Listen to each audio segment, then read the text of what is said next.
बिस्मिल्लाहिर्रहमानिर्रहीम, अस्सलाम वालेकुम। माय नेम इज़ हना शौकत और मैं Afaq sun series grade 3 general knowledge की टीचर हूँ।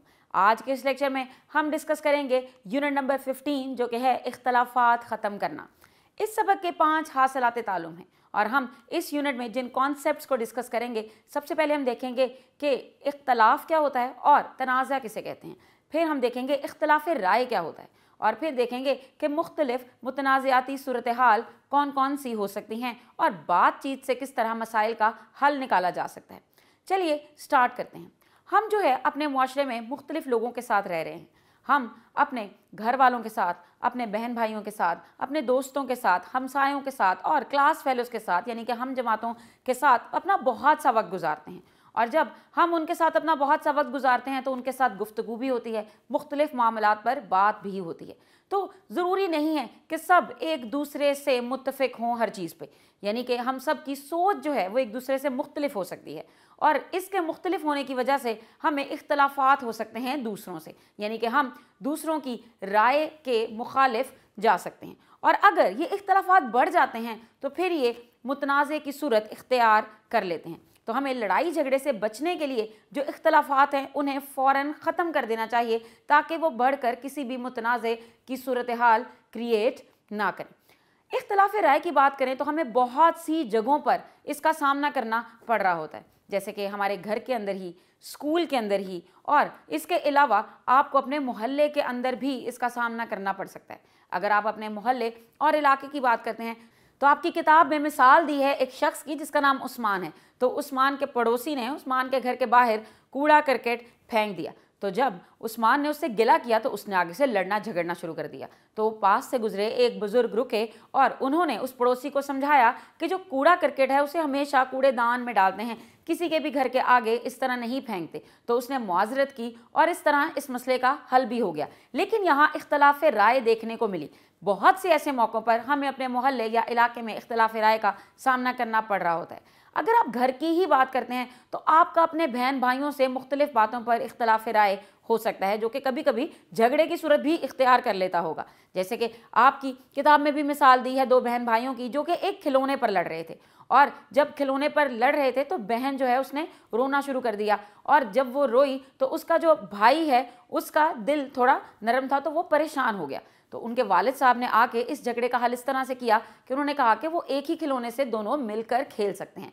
तो इख्तलाफ राय घर में भी देखी जा सकती है, लेकिन उसका हल फौरी तौर पर ज़रूरी है, यानी कि इख्तलाफात जो हैं उन्हें फौरी तौर पर ख़त्म कर दिया जाए। और इख्तलाफात बाज़ औक़ात तो खुद ब खुद ख़त्म हो जाते हैं, यानी कि जिन 2 लोगों में इख्तलाफ है वो उसको खुद ब खुद सॉर्ट आउट कर लेते हैं और कभी कभी किसी तीसरे शख्स की भी ज़रूरत होती है। अगर स्कूल में किसी इख्तलाफ राय की बात करें तो खेल के मैदान में जब स्कूल में आप ब्रेक के टाइम खेल रहे होते हैं तो बारी किसने पहली लेनी है इस बात पर भी इख्तलाफ राय हो सकता है।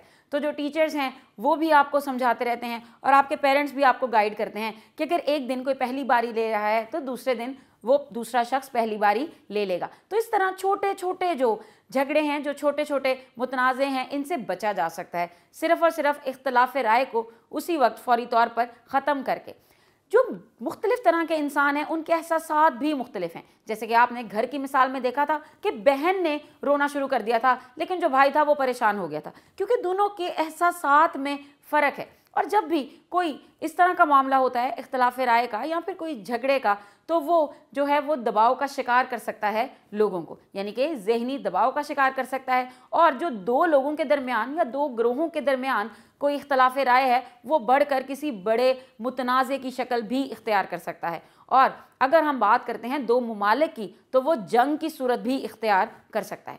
तो हमें तनाज़ात से बचना चाहिए और तनाज़ात से बचाव के कुछ तरीके आप यहाँ स्क्रीन पर देख सकते हैं। एक दूसरे की राय का एहतराम करना चाहिए, दूसरों के साथ दरगुजर का मामला करना चाहिए, दूसरों की बात सुननी चाहिए और इनके एहसासात को समझना चाहिए, अपनी बारी का इंतज़ार करना चाहिए, दूसरों से चीज़ें बांट कर इस्तेमाल करनी चाहिए और दूसरों की मदद करनी चाहिए। ये कुछ ऐसे तरीके हैं जिनसे तनाज़े से बचा जा सकता है। अब बेहतर तो यही है कि इन तरीक़ों पर अमल करके तनाज़े से बचा जा सके, लेकिन हम तनाज़े को ख़त्म भी कर सकते हैं। तनाज़े को ख़त्म करने का जो सबसे बेहतरीन तरीका है वो बातचीत है। बातचीत का इसमें बहुत ज़्यादा रोल होता है और बातचीत से हम मामलात को हल कर सकते हैं, क्योंकि बातचीत से पता लगता है कि अगला इंसान चाहता क्या है और फिर उसके हिसाब से हमें भी कुछ ना कुछ चीज़ें जो हैं वो मैनेज करनी पड़ती हैं। अगर हम किसी मसले के हल की तरफ जाते हैं तो उसके लिए मुख्तलिफ स्टेप्स हो सकते हैं। सबसे पहले आपको ये पता लगाना है कि मसला क्या है, यानी कि मसले की शनाख्त करनी है।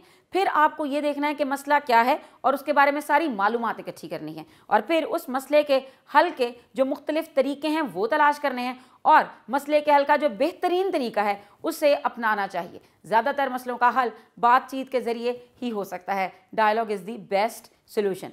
सो हमने आज के इस लेक्चर में इख्तलाफ राय को डिस्कस किया है। चलिए अब इससे रिलेटेड कुछ क्वेश्चंस को डिस्कस करते हैं।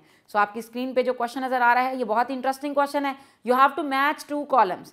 सो कॉलम अलफ में कुछ वर्ड्स लिखे हैं और कॉलम बे में भी कुछ वर्ड्स लिखे हैं। जैसे कि पहला है अपनी गलती मान, तो इसको आपको ज्वाइन करना है इससे रिलेटेड लाइन से जो कि इसे कंप्लीट करे। सो अपनी गलती मान कर माफ़ी मांग लेनी चाहिए। सो ये थर्ड वाले पॉइंट से मैच होगा। हमें दूसरों की राय का एहतराम करना चाहिए। तनाज़ात ख़त्म करें बातचीत से। इख्तलाफात तनाज़ात पैदा करते हैं।